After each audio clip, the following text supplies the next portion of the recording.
So kabayan, magandang araw at magandang gabi. So another day, another job na naman tayo ng kutsi kabayan. I-repair natin yung pintuan sa yung panel na maliit lang. So hindi na kasama yung buong panel. Pati yung bumper, may bago yung bumper na yon, pati yung reinforcement na yon, yung bakal sa loob ng bumper, mayroong support dyan eh. Yan ang i-repair natin kabayan, no? Palo-palo, tanggalin muna natin yung molding sa panel.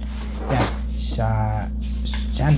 Tusok-tusok na natin yan kabayan, tapos palo-palo, ganun lang kasi medyo pasok labas kasi yun eh. Yung pinapalo natin labas yan, tapos may medyo mahirap kasi yung bangga na yung tusok sa kabayan, mahirap yung kabayan, tapos pintuan. So kailangan mo talagang painitan yan ng acetylene pag yung acetylene na gamit mo. Pero may mga machine ngayon na parang ipitik-pitik lang eh, para yung titigas yung bakal.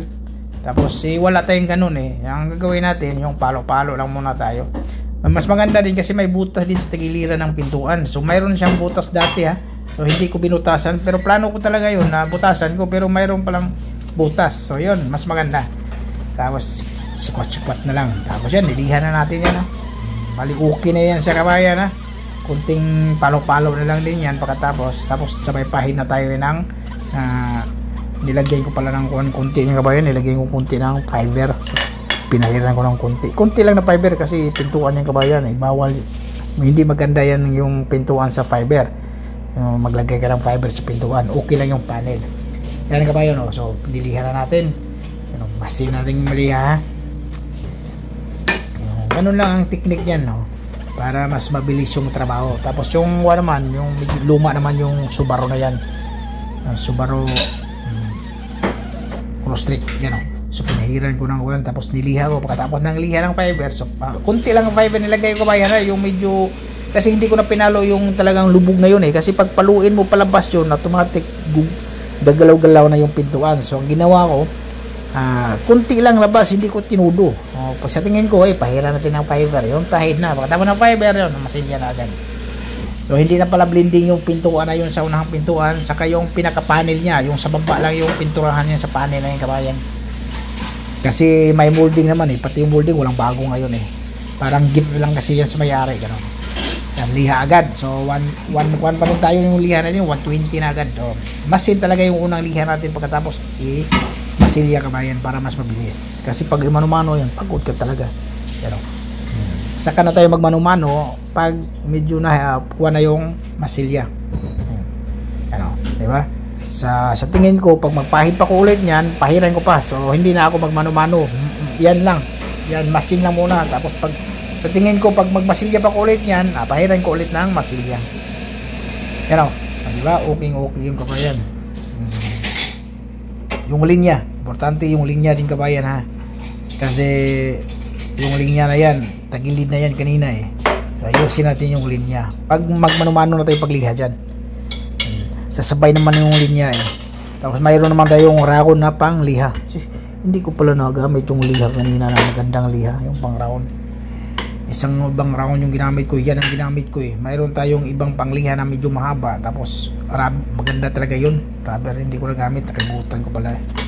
So okay lang yung kabayan kasi okay na yung gawa natin eh. Di ba? Tapos sabay liha agad oh. Sabay liha tayo agad oh. Ganun lang kasimple mag-repair ng bangga na sasakyan. So konting gas-gas lang yan siya kabayan ha. Pero naggrabing kalawang na pinasok siya agad ng kalawang, di ba? Nakita mo yung itim kabayan. So grabing kalawang, grabe. Pag may snow talaga, grabe. Pare hindi naman ang snow yung nakakalawang, yung asin nilagyan kasi ng asin yan eh. Ano, so masin na tayo, ibig sabihin okay na yun siya kabayan. Final na yun siyang liha, masin na may rubber oh.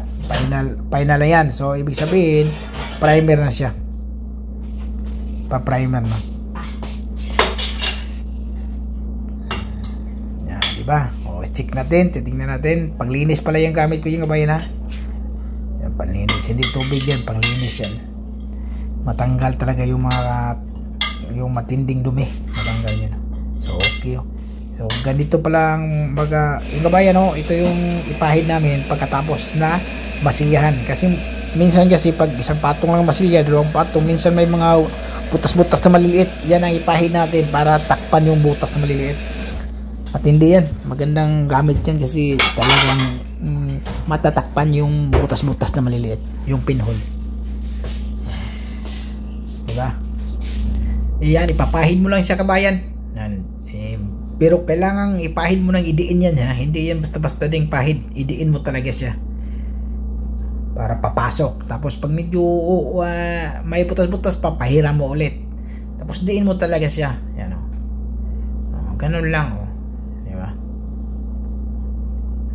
Easy to use lang siya kabayan. Pero yun, tulad ng sinabi ko kabayan, yung pinturahan niya kabayan, hanggang dyan lang kabayan, ha? Hindi kasama yung pinaka-panel niya sa likuran. Dyan lang sa taas, may cover naman niya, Pati yung loob, tatanggalin natin yung pintuan na yan kasi mayroong tama sa loob dyan, okay na, tingnan mo kabayan, okay. Pati yung pintuan, So yan, silipin natin kung mayroon bang bugit-bugit, okay yan, yung bumper din.